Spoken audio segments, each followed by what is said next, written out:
সকলের সামনে মিশ্রিকে কাজের মেয়ে হিসেবে পরিচয় করিয়ে খুব অপমান করল অর্জুনের দাদি। হ্যাঁ বন্ধুরা, সিঁদুরের মূল নাটকের 59তম পর্বে আমরা দেখব অনুকে দেখতে পাই যে কিনা তার মায়ের সাথে বুদ্ধি করছিল যে কিভাবে আবারও মিশ্রিকে ছোট করা যায়।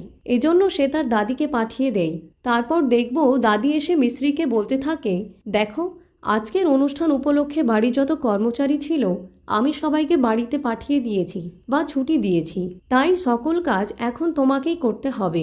মিশ্রিও কোনো উপায় না পেয়ে কাজগুলো করতে থাকে এবং সেখানে দাঁড়িয়ে থাকে অর্জুনের দাদি আর মজা নিতে থাকে।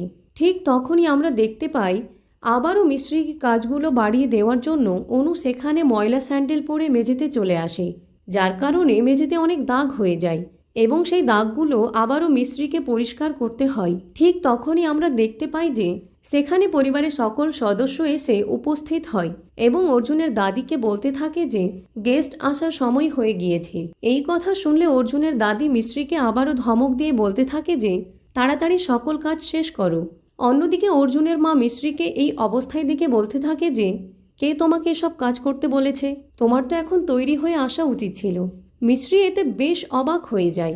ঠিক তখনই সেখানে একজন গেস্ট এসে উপস্থিত হয় এবং আমরা দেখতে পাই যে সেখানে অর্জুনের দাদি তার নাতনি অনুকে সবার সাথে পরিচয় করিয়ে দেয়। তো বন্ধুরা, কেমন লাগলো লাইক কমেন্ট করে জানাতে ভুলো না, আর 60তম পর্ব দেখার জন্য চ্যানেলটি সাবস্ক্রাইব করে দিও। ধন্যবাদ।